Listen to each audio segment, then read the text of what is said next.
กราบสบายดีพ่อแม่พี่น้องหมดทุกคู่ทุกคนเนาะมื้อนี้หนูน้อยสิพาพ่อแม่พี่น้องนั้น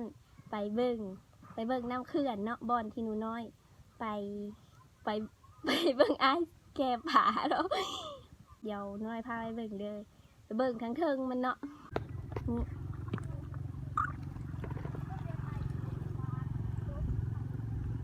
กะกว้างเนาะบรรยากาศข้างหลังหนูน้อยกะตอนนี้มันกะแดดบดแน่แล้วเนาะเบิ่งเทิงฟ้าคือฝนสีตกหนูน้อยมากระพายเดียวหนูน้อยให้เบิ่งด้วยว่าหนูน้อยมากระพายเนาะให้มากับผู้สาวเนาะอันนี้ฝาแฝดเนาะหนูน้อยปิดบังมา18 ปีเพิ่นเอาแมสเอาดูเนาะคือกันนี่บ่เป็ดคนละผาตัวนี้เนาะข้ามเพิ่นกับสิไลงัวมาผูกเนาะงัวกระไล่หลายเนาะ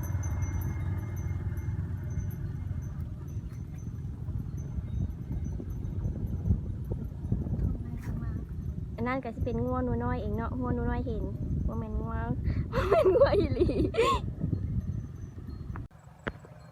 มันกะมืดเนาะมันต่อกับแสงแดดต้องหนูน้อยนั่นก็จะเป็นข้าว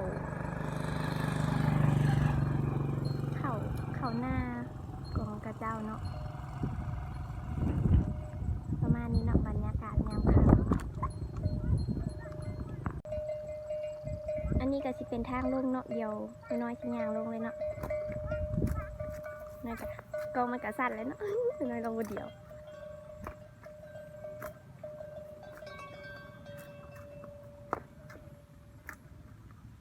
เดี๋ยวหนูน้อยพาไปเบิ่งข่าวกับเจ้าเนาะว่ามันจริงงามคือข่าวไอ้หนูน้อยบ่เนาะ นี่เนาะนี่ก็สิเป็นข่าวของกระเจ้าเนาะมันออกมากแล้วกะงามก็ข่าวหนูน้อยอยู่เนาะหนูน้อยบ่มีปุ๋ยใส่ นี่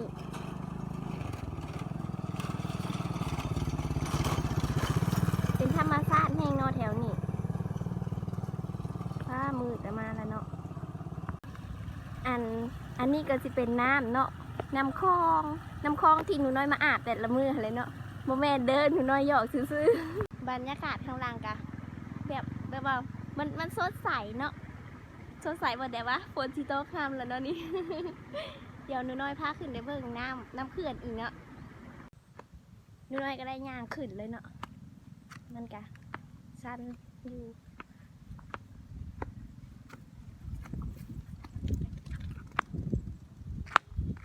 เดี๋ยวน้อยๆกันพาไปเบิ่งน้ำเนาะพาไปเบิ่งกันเลย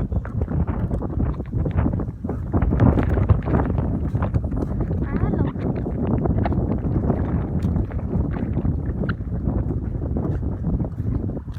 นอกนี่กันเป็นน้ำเขื่อนเนาะคันโดดลงไปหนีมันตายบ่วะตาย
นั่นก็สิเป็นสาวนักเรียนเนาะแล้วเพิ่นย่างไปใส่บ่ฮู้เนาะหนูน้อยก็รักถ่ายเอาเพิ่นเลยเนาะ เดี๋ยวหนูน้อยพาย่างไปเบิ่งใกล้ๆเดี๋ยวเนาะผมหนูน้อยนี่กันเนาะลมพัด นี่เนาะลมพัดก็สิประมาณนี้แหละข้ามมาแบบมันลมมันข้ามมามันก็เริ่มลมเนาะลมเย็นพอดีค่ะนะตอนแรกหนูน้อยสิเอาสาดเอาหมอนมาปูนอนในน้ำนี่แหละเนาะ หนูน้อยหยอกเด้อ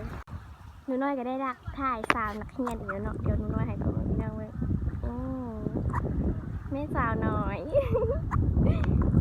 จักจักเพิ่นเห็ดหยังเนาะเพิ่นอาจจะมาถ่ายรูปแหละตอนนี้เนาะหนูน้อยก็อยู่แคมน้ำเนาะหนูน้อยกับบ่ย่านเนาะหนูน้อยบ่ย่านน้ำคุณแล้ว บ่ย่านน้ำว่าซ่านงามเนาะเดี๋ยวน้ำเพื่อนกะตีอยู่เนาะงามขึ้นหนูน้อยเลยเนาะน้ำนี่หนูด้านกะมีป่าเนาะป่าหยังหนูน้อยกับบ่ฮู้เนาะมันเป็นหนามกุ๊กหยังกับบ่ฮู้คือกันอีกเนาะหนูน้อยก็เลยเอิ้นกุ๊กอันนั้น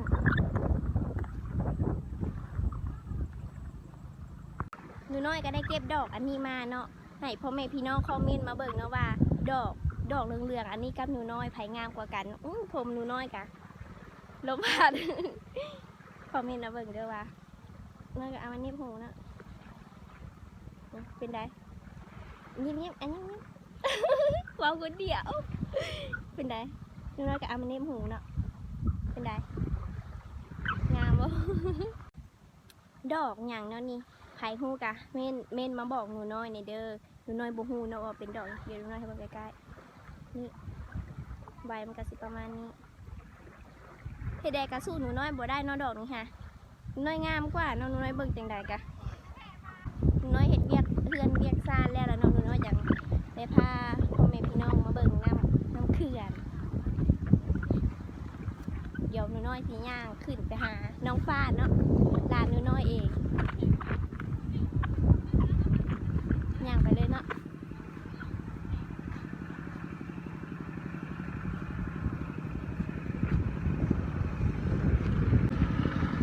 เดี๋ยวหนูน้อยสิมาถามฟ้าเนาะว่าดอกอันนี้กับหนูน้อยใครสิงามกว่ากันเนาะเดี๋ยวพ่อแม่พี่น้องมาเบิ่งกันเลยเนาะนี่ระหว่างดอกอันนี้กับข่อยใครงามกว่ากันตอบความจริงเด้อเพิ่นคิดอยู่เนาะแล้วก็คนละงามเขินเด้ตอนนี้หนูน้อยก็ได้ลงมาทางหลุมเนาะมันล่มดีเนาะเดี๋ยวหนูน้อยให้เบิ่งผู้สาวเด้อนี่ก็จะเป็นผู้สาวนักเรียนเนาะสาวนักเรียนลาวเพิ่นน่าจะมาถ่ายรูปลิ้นแล้วเนาะมันจะบ่ได้ย่างลงไปเด้อเนาะเพราะว่าในหันมันเปื้อนเดี๋ยวหนูน้อยใส่เกิบยังมาหนูน้อยให้เบิ่งเนาะนี่เนาะหนูน้อยก็ได้ใส่เกิบคู่ใจมาเนาะกะบ่ได้สมกันดอกเนาะกับสิน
ดส่องน้อยหนึงเนาะแบบมันค่ำๆมืดๆหั่นน่ะเนาะ